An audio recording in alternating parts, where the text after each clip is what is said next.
સતનો આધાર એટલે સત્તાધાર, પરંતુ હવે આ જ સત્તાધાર ધામમાં જે બાપુ આવેલા છે વિજય બાપુ, તેમના ઉપર જ અનેક એવા આક્ષેપો લગાવવામાં આવ્યા છે। આટલું જ નહીં, આ બધાની વચ્ચે હવે જૂનાગઢ ગાદી માટે જે બાપુ ઝઘડી રહેલા હતા મહેશગીરી બાપુ, તે પણ મેદાને આવ્યા છે। સૌથી પહેલા તો મહેશગીરી બાપુએ આ વિષયને લઈને શું કહ્યું, તેની સાથે જ હવે વિવાદે કયો નવો વળાંક લીધો છે, દરેક વાત કરીશું આ વિડીયોમાં। નમસ્કાર, હું હંસિની અને તમે જોઈ રહ્યા છો નિર્ભય ન્યૂઝ।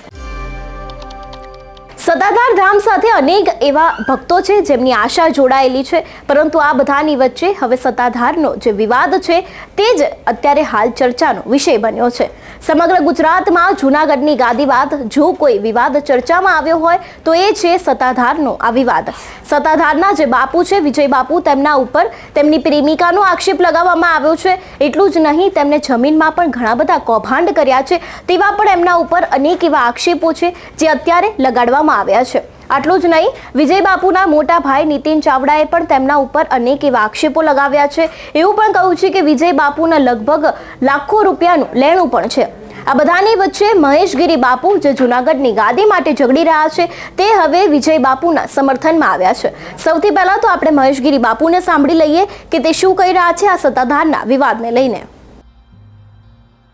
સત્તાધારના અંદર અત્યારે જે ઘટનાક્રમ ચાલી રહ્યો છે એના અનુસંધાને ગિરનારના સંતોને સાથે લઈને અને અમે સત્તાધાર ગયા હતા। વિજયદાસ બાપુને મળ્યા, બધી વાતચીત કરી અને મેં એમ કીધું કે જે કંઈ પણ આ ચાલી રહ્યું છે એમાં સત્ય શું છે એના માટે આપે ધર્મસભા બોલાવવી જોઈએ।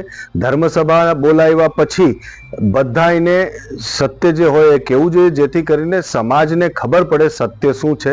ઘણી વખતે આપણે વિચાર કરીએ કે આ બધું ચાલી રહ્યું છે એમાં ના બોલવું સારું, ના બોલવું સારું, પણ એ ના બોલવાના લીધે સમાજને ખબર નહીં પડશે અને એના લીધે જે કોઈ પણ ષડયંત્રકારી હશે તો એ ઉઘાડા નહીં પડે અને કદાચ કંઈ એવું થયું હશે તો તમે કહેશો તો એ વાત લોકો સુધી પહોંચશે।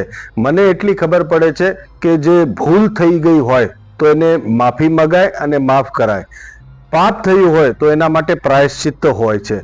ગુનો કર્યો હોય તો એના માટે સજા થવી જોઈએ, દંડ મળવો જ જોઈએ, પછી કોઈનો પણ હોય। તો એટલે મેં કીધું વિજયદાસજી બાપુ, સૌથી પહેલા તો તમે એકલા નહીં સમજતા, તમારા સાથે બધો સાધુ સમાજ છે અને સનાતન ધર્મ સભા જે છે, જે સનાતન ધર્મ સંરક્ષણ સમિતિ, સંત સમિતિ જે છે, તો સનાતન સંરક્ષણ સમિતિમાં મુક્તાનંદ બાપુ, શેરનાથજી બાપુ ને એવા બધા મહાત્માઓ સંતો છે। પછી સંત સમિતિ છે, એમાં જગન્નાથ મંદિરના દિલીપદાસજી બાપુ છે, સતકેવલ મહારાજજી છે, તો આ અખિલેશદાસજી, તો અવિચલદાસજી છે, તો એ બધા છે। આચાર્ય સભાના છે પરમાત્માનંદ સરસ્વતી। મેં બધાને કીધું કે આપ ધર્મસભા બોલાવો અને એક પછી એક સનાતનની જગ્યાઓ ટાર્ગેટ થઈ રહી છે। સનાતન ધર્મસભા જો બોલાવશો તો બધા વાત કરશે અને વિજયદાસ બાપુને પણ એમ લાગશે કે કોઈ સાથે છે અને બધાને આજે જે ચૂપ રહી રહ્યા છે, હું એટલું જ કહું બધા સાધુ સંતોને, જે ચૂપ રહી રહ્યા છે આજે નહીં તો કાલે તમારા દ્વારને પણ ટકોરા વાગશે। એટલે બધાએ સાથે આવવું જોઈએ, સાથે વાત કરવી જોઈએ, સમાજમાં જે સત્ય હશે એ પહોંચાડવું જોઈએ અને એના લીધે શું છે કે લે ભાગુ લૂંટારાઓના બધા પર્દાફાશ થશે ને ઘણા મીડિયાવાળા બધા જ ખરાબ નથી હોતા। મેં જેમ પહેલા કીધું હતું એમ કે ખાનદાની મીડિયા હોય અને એક લાવારીસ મીડિયા હોય, તો લાવારીસ મીડિયા સનાતનને નુકસાન પહોંચાડવાના કાર્ય કરશે, એ લોકો ઉઘાડા પડવા જોઈએ અને જે સત્ય હશે એ બહાર આવશે, એનાથી સમાજને ખબર પડશે શું છે ને શું નહીં। તો આ બધી વાત કરી અને વિજયદાસ બાપુને કહેવા ગયા હતા કે તમે પોતાને એકલા નહીં સમજતા, અમે બધા જ તમારા સાથે છે, ગિરનાર આપની સાથે છે આખો।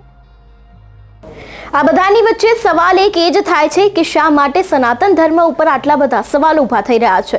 જૂનાગઢની ગાદીનો વિવાદ હોય કે પછી સત્તાધારના આ બાપુ ઉપર આવા આક્ષેપો લગાવવા, આ બધાની વચ્ચે જાણે કદાચ સાધુ સંતો જ સનાતન ધર્મને લજવી રહ્યા હોય તેવું લાગી રહ્યું છે। આની પહેલા પણ આપણે અનેક એવા સાધુ સંતો સાથે વાતચીત કરી હતી, તેમાં પણ આપણે સત્તાધારને લઈને અનેક એવા ખુલાસા જોયા હતા, પરંતુ હવે આ બધાની વચ્ચે સતનો આધાર એટલે કે ભક્તો જેના ઉપર આધાર રાખે છે તેવા સત્તાધાર ઉપર જ સવાલો ઉઠ્યા છે ને તે જ હવે વિવાદમાં સંપડાયું છે। એટલે હવે કહી શકાય કે આ વિવાદનો અંત ક્યારે આવશે અને વિજય બાપુ ઉપર જે આરોપો લાગ્યા છે તેને લઈને વિજય બાપુ હવે મેદાને આવશે કે કેમ તે પણ એક સવાલ છે. તેની સાથે જ તેમના મોટા ભાઈ દ્વારા જેટલા પણ આક્ષેપો લગાડવામાં આવ્યા છે, તેમની પ્રેમિકા ગીતાબેન વ્યાસ ઉપર પણ જેટલા આક્ષેપો લગાડવામાં આવ્યા છે તેને લઈને પણ હવે નવા મોટા ખુલાસા થઈ શકે છે તેવું પણ લાગી રહ્યું છે. આ બધાની વચ્ચે સત્તાધારનો વિવાદ જે ચર્ચામાં આવ્યો છે તેને લઈને તમારું શું માનવું છે અમને કમેન્ટ કરીને ચોક્કસથી જણાવજો. તેની સાથે જ અમારી ચેનલ નિર્ભય ન્યૂઝને લાઇક, શેર અને સબસ્ક્રાઇબ કરવાનું ભૂલશો નહીં. નમસ્કાર.